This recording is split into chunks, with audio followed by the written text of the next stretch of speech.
At kung ito namang malaking inverter na 1,000 watts, so meron tayong 21,500 na total cost. Ang mga gastos na ito ay isang gastuhan lang. Kasi pagkatapos ng mabili lahat ng mga materyales at maikabit na at gumagana na, hindi mo na kailangan ng gasolina, hindi mo na kailangan ng kung ano-ano pa, pera o kung ano pa para paganahin ulit ito. Araw-araw, gabi-gabi, pwede mo itong magamit 24/7. Hindi kagaya ng generator na kapag nagpaandar ka ng generator, hindi talaga pwedeng walang gasolinang ilalagay. Watt hours. Ano ba ang ibig sabihin ng watt hours? Mayroon akong 600 watt hours. Ang watt hours ay equivalent ng isang oras na 600 watts ang gagamitin ko. Equivalent din ito ng 20 hours pero 30 watts lang yung gagamitin ko kagaya ng ilaw at mga cellphone charging. Or equivalent pa rin ito ng 10 hours na 60 watts lang ang gagamitin ko gaya ng electric fan. So sa loob ng 10 oras, pwede kong mapagana ang electric fan na kumukonsumo lang ng 60 watts. Diba? So, 60 times 10 equals 600 watt hours. Ibig sabihin, 600 watts in 1 hour. Or i-divide mo gaya ng 6 hours na 100 watts lang ang aking kinukonsumo gaya ng computer or TV. So, mamili ka lang kung paganahin mo yung ilaw lahat or meron kang 20 watts at 10 watts, so 30 watts equivalent na yon. So makakagamit ka ng yung baterya ng 20 hours o mahigit isang buong gabi. Kung computer naman ang gagamitin mo, meron ka na lang 6 hours na pwedeng konsumuhin kasi ang TV o computer ay mayroong 100 watts, i-times mo yon sa 6 na oras. So, lalabas pa rin ang 600 watt hours na capacity ng baterya mo. So, ngayon, ang ating susunod ay ano ba yung mga advantages at disadvantages ng solar? So, meron tayong mga benefits, maintenance, advantages at disadvantages. So, benefits. Sa akin, ang mga benefits, una, hindi na ako mangangailangan ng gasolina or hindi na ako kailangan ng pera upang gastusin para paganahin ang solar panel ko bawat araw, bawat gabi. Pangalawa, wala itong mga piyesang umiikot o lumilikha ng motion or mga gumagalaw. Kasi dito sa ating picture makikita natin na ang solar panel walang gumagalaw na bahagi gaya nito. Hindi ito gumagalaw. Kakabit lang ito sa bubong. Ito, hindi ang solar charge controller hindi gumagalaw. Ang baterya hindi gumagalaw. Ang inverter hindi rin gumagalaw. So lahat ng mga ginagamit dito, kadalasan electronics o kuryente ang nagpapaandar at hindi na kailangan ng mga gumagalaw na bahagi. So meron akong kuryente 24/7. Tapos wala pang kailangan gasolina. Walang ingay. Kasi ito, hindi ito umiingay. Ito, walang ingay. Ito, walang ingay. Kung ang inverter mayroong ingay pero hindi mas maingay, hindi mas malakas kaysa sa mga generators na ginagamit. At ang pinakamalaki kong advantage is bawat araw, meron akong free electricity na pwede kong konsumuhin. Bawat init na nililikha ng araw, pwede kong gamitin agad-agad. Excess power ang tinatawag ko sa ganun. Excess charge or free electricity. Dahil, hindi mo naman binabayaran yun bawat araw. Isang bilihan lang lahat ng parts. Bawat araw, meron kuryente ka na. So, hindi ka na mangangamba pag nagka-brown out, pag anong nangyari sa panahon, o naputol yung kawad ng kuryente, hindi ka na mangangamba. So, meron ka ng dependable source of electricity na ikaw mismo ang nakakagamit at gumagawa sa iyong bahay. So, meron tayong maintenance. Ang maintenance lang sa bahagi ng solar system ay yung baterya, at yung inverter. Itong solar panel, paminsan-minsan, pag may mga dumi o may mga yung dust, kumbaga, o mga dahon, pwede mong tanggalin yun. Pwede mong linisin. Pero paminsan-minsan lang. Or may mga nakaharang na shades ng mga puno na malapit sa inyong bubong. So, pwede mo yung tanggalin. Itong charge controller, wala masyadong maintenance.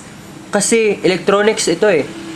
Yung mga pyesa niya, hindi gumagalaw. Kaya, hindi mo na kailangang i-maintain o bantayan. Makita mo lang na okay yung mga ilaw, nagcha-charge siya mula sa solar panel, at may pumapasok na kuryente sa baterya, okay na yun. Ang battery, ito yung medyo may maintenance. Kasi, hindi mo pwedeng ubusin lahat ng karga ng baterya gabi-gabi o pag gumagamit ka. Kailangan mo talagang iwanan ng 50% or 30% mahigit kapag ginagamit mo ang baterya. Dito sa aking illustration, meron akong manual dito. Ito yung charge ng baterya. So 100% dapat umabot ng baterya ng 12.7 volts. So, etong yellow, ibig sabihin, ito yung safe na linya na dapat mong gamitin o hugutin mula sa iyong baterya. So, ang last option mo ay itong 20% na 11.5 volts ang karga ng baterya. Pero, sa akin, hindi ito advisable. Mas mabuti itong 50 or 40% na iiwan mong charge mula sa baterya kapag ginagamit mo. Kasi, pag madalas mong inuubos yung baterya mo ng 20%, madali siyang masira, madali siyang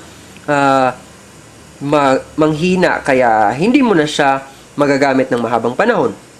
Pero pag madalas na dito mo lang siya ginagamit, 40%, mas malaki yung tsansa na hahaba yung gamit mo sa yung baterya.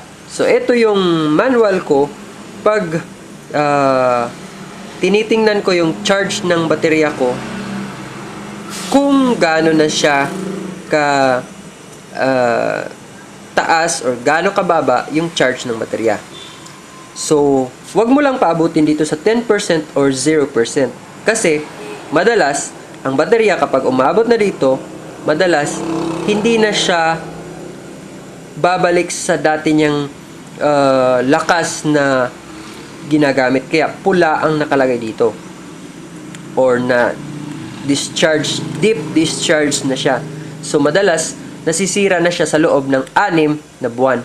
So, kung gagamitin mo siya ng 80 to 40%, mas haba yung gamit mo sa baterya, aabot ng 3 o 5 o mas mahigit pang mga taon.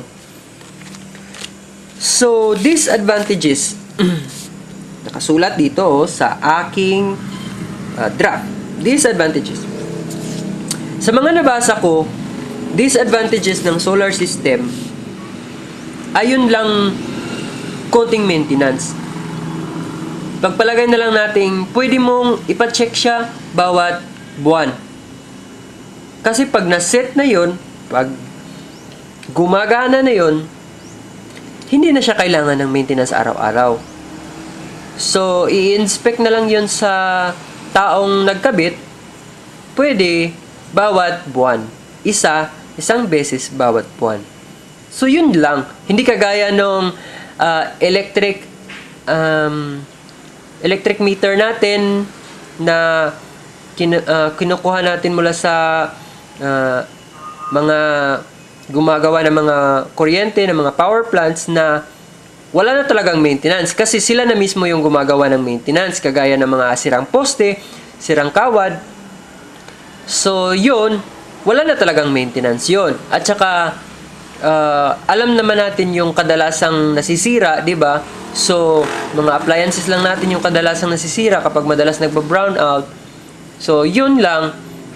Yun yung ibig sabihin na maintenance nito. Kasi, sa sarili mong bahay mo ginagawa yung kuryente. Kaya, ikaw mismo o yung nagkabit mismo, yung may kakayahan para mag-set ng parameters o likha ng maintenance check. Oh, yun yung mas maano. Kasi hindi naman yung mga power plant yung gumagawa nito, di ba? So ito yung kinakabit sa yung sariling bahay at sarili mong kuryente. Kaya ikaw madalas ang may karapatan na check up o mag-maintenance check ng mga ito. So yun lang. So meron ka namang weekend na pwede mong i-check yung mga parts nito kung gumagana pa, yung panel, may charge pa ba mula sa panel papunta sa baterya, yung baterya mo may karga ba madalas o madalas mo siyang inuubos yung karga, ganun. So, simple lang. So, hindi ito ibig sabihin na kapag bumili ka ng solar panel, mas malaki yung trabaho, mas marami kang titingnan, mas marami kang aasikasuhin. Hindi.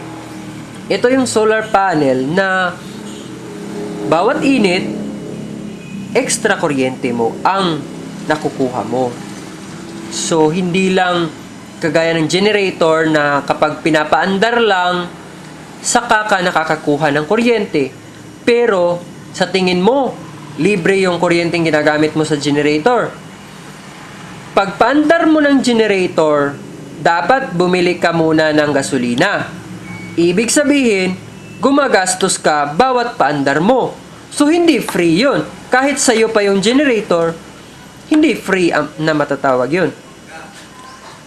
So, kung meron kayong mga tanong, kung meron kayong mga gustong sabihin, pwede kayong mag-comment o pwede kayong mag-email sa akin sa vrich_marketing@yahoo.com.ph or pwede nyong tingnan ang aking mga video mula sa Vrich Marketing Renewable Energy. Ayan. Vrich Marketing Renewable Energy. So, nasa YouTube at vrich_marketing@yahoo.com.ph para sa inyong mga emails. Good day!